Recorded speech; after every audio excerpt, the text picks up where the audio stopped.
3 kita akan membahas komponen relay.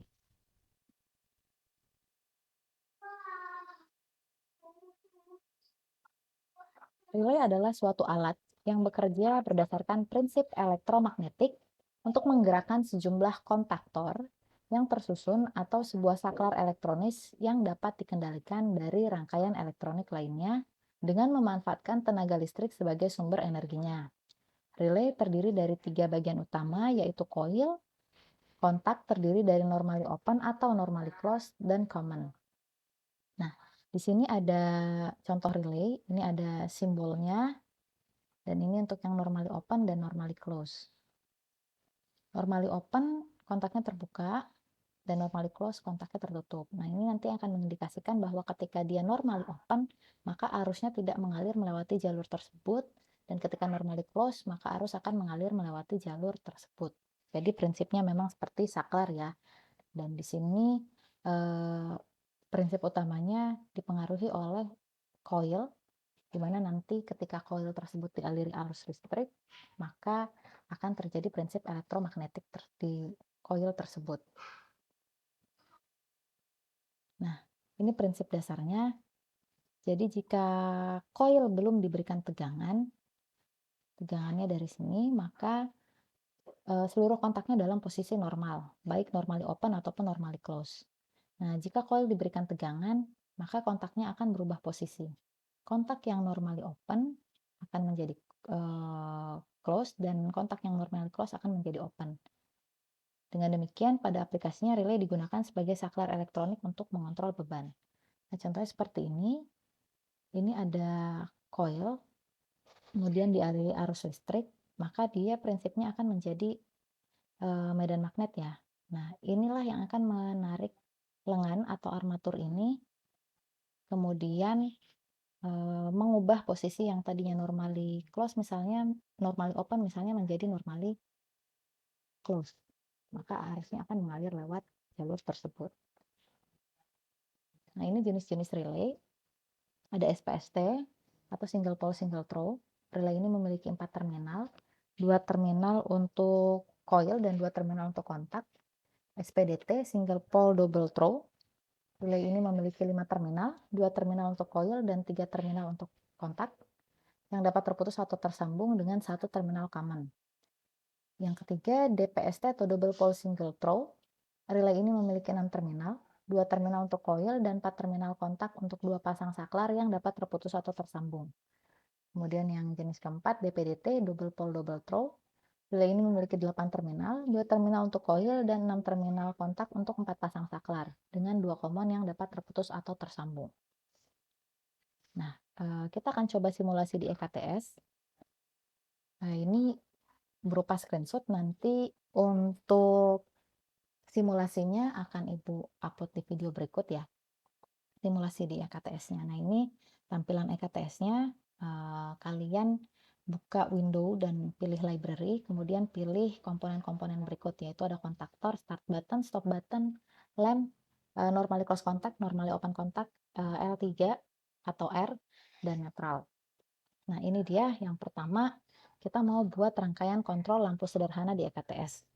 Tadi ya, jadi buka library dulu dan pilih sumber tegangannya. Di sini kita pilih salah satu dari L1, L2, atau L3. Kita pilih L3, nanti yang tampil adalah R. Kemudian double klik.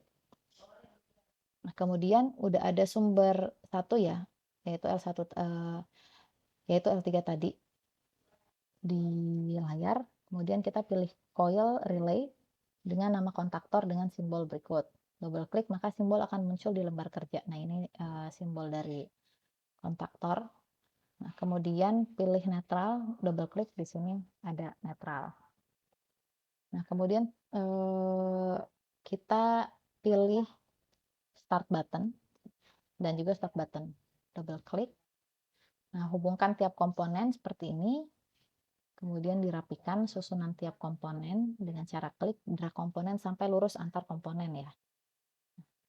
Jadi di sini ada start button, sini stop button, nih start button on, stop button off. Kemudian di sini ada coil, di sini ada netral, dan ini area. Nah, untuk coil relay kita berikan nama R1 ya. Nah, kemudian pilih normally open contact dengan simbol sebagai berikut. Double klik.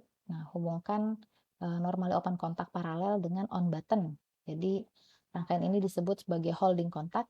Klik pada normally open contact, maka muncul kotak dialog pilihan.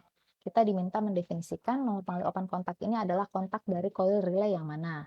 Dan karena hanya ada satu coil relay yang R1 tadi, maka pilihan yang tersedia hanya R1. Kemudian hubungkan normally open contact tersebut dengan sumber fase R.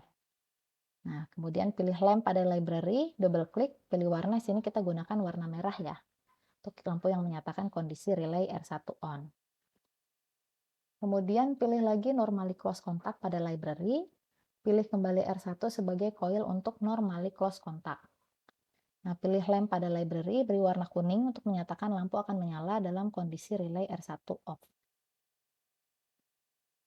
Untuk mensimulasikan rangkaian, maka pilih icon run di toolbar. Nah, pada kondisi awal, off lamp akan langsung menyala.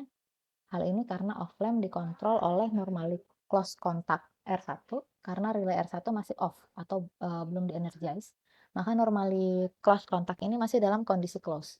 Sehingga off lamp mendapatkan tegangan listrik dan menyala. Jadi ini seperti parameter bahwa ini masih dalam kondisi off.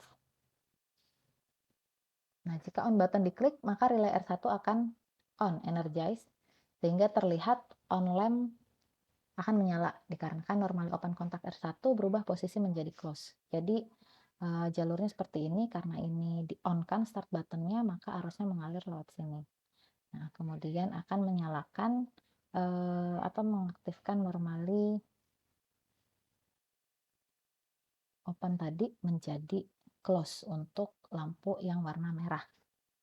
Sedangkan off lamp yang warna kuning berubah posisi menjadi open dan warnanya yang lampu kuning tadi akan mati.